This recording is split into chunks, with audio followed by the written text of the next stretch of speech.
Ventilator mekanik pengertiannya adalah suatu alat bantu mekanik yang berfungsi, bermanfaat, dan bertujuan untuk memberikan bantuan nafas pasien dengan cara memberikan tekanan positif pada paru-paru melalui jalan nafas buatan untuk membantu sebagai atau seluruh proses ventilasi untuk mempertahankan oksigen.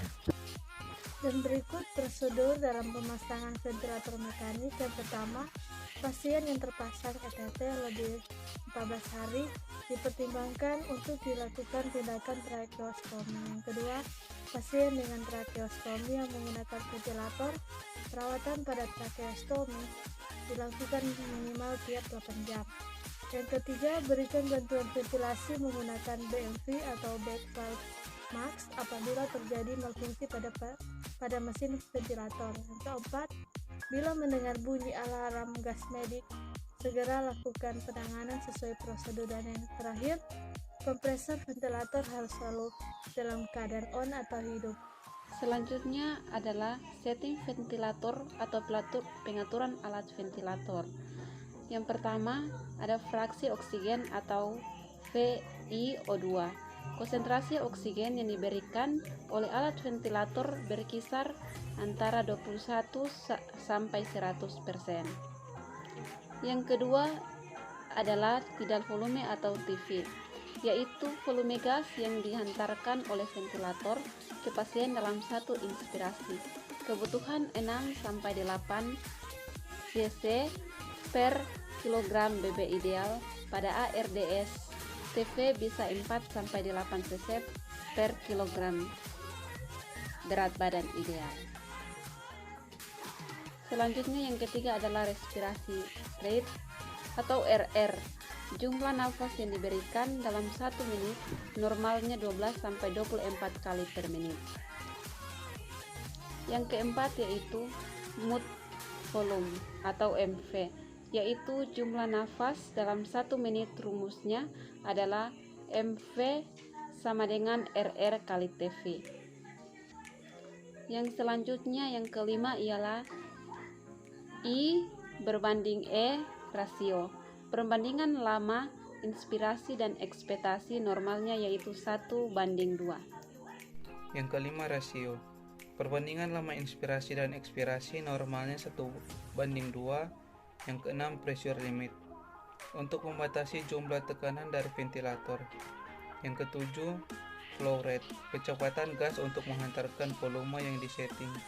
Yang kedelapan sensitivity, menentukan upaya nafas pasien untuk memulai atau men-trigger inspirasi dari ventilator. Yang kesembilan positive and expiratory pressure, merupakan sejumlah tekanan yang disisakan oleh ventilator di saat akhir ekspirasi pasien. Tujuannya untuk membuat alveolit agar tetap terbuka atau tidak kolaps. Yang ke-10 setting alarm, untuk mengetahui adanya malfungsi ventilator. Mode operasional ada 5, yaitu yang pertama Control Mandatory Ventilation atau CMV. Ventilator ini yaitu untuk mengontrol volume dan frekuensi pernapasan. Indikasi untuk pemakaian ventilator ini meliputi pasien yang tidak memiliki nafas spontan dan pasien yang sengaja tidak boleh bernafas. Yang kedua yaitu assist atau kontrol. Mode ventilator ini digunakan pada pasien yang sudah mempunyai inisiatif untuk bernafas sehingga merangsang mesin sensitivity. Yang ketiga yaitu synchronized intermittent mandatory ventilation atau SCMV. Dapat digunakan untuk ventilasi dengan tekanan udara rendah. Mode ini diberikan pada pasien dengan nafas spontan tetapi frekuensi nafasnya belum adekuat. Yang keempat yaitu Pressure Support Ventilation atau PSV. Mode ini bisa digunakan saat pasien sudah bernafas namun tidak kuat atau tidak dalam. Yang terakhir yaitu Continuous Positive Airway Pressure atau CPAP. Mode ini yaitu diberikan pada pasien yang bernafas spontan. Namun pada akhir ekspirasi alveoli tidak kolaps sebab selalu ada tekanan atau PEEP atau positive and expiratory pressure. Perawatan pasien menggunakan ventilator mekanik. Yang pertama, memeriksa ketepatan setting ventilator sesuai dengan kondisi pasien. Tiap 8 jam sekali tidak perlu. Yang kedua, memeriksa fungsi ventilator dan pastikan dalam keadaan baik. Yang ketiga, memastikan siklus ventilator yang dipakai sesuai. Yang keempat, memastikan mode ventilator yang dipakai sesuai. Kelima, memastikan fungsi alarm sudah disetting dengan tepat. Keenam, melakukan observasi dan dokumentasi MV, minute volume, tidak volume, frekuensi nafas, pinch, dan rasio atau perbandingan inspirasi dan ekspresi, ringer atau sensitivitas, dan kebocoran volume. Yang terakhir, mengisi humidifier dengan cairan steril sesuai sampai batas yang ditentukan dan pastikan humidifier selalu terisi dengan cairan.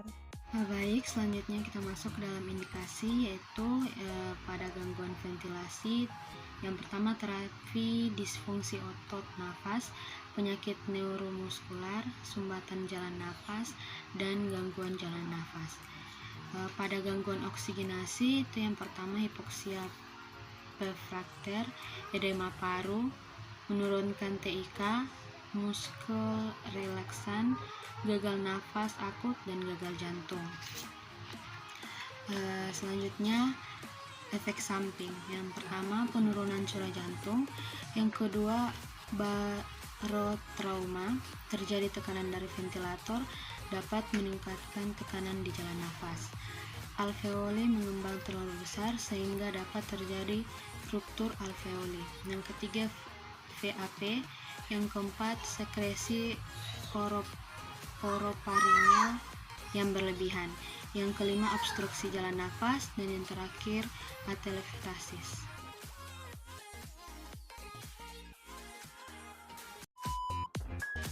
Teman-teman atau adik-adik yang baru lulus SMA atau SMK yang bingung mau kuliah di mana dan mencari tempat kuliah yang mudah dijangkau dan memiliki fasilitas yang memadai serta tenaga pendidik yang profesional, marilah bergabung bersama kami di Universitas Pembangunan Indonesia yang Manado, yang biasa kita kenali dengan UNPI Manado.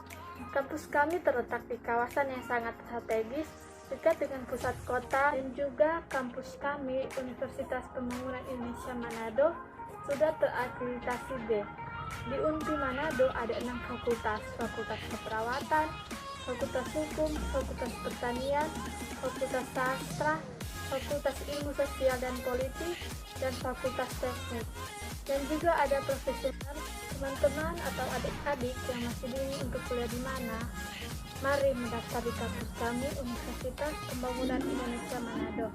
Dan kampus kami juga memiliki program beasiswa dan bidik misi. Untuk info yang lebih lanjut, silahkan datang langsung ke Universitas Pembangunan Indonesia Manado atau silahkan klik link di bawah ini. Terima kasih.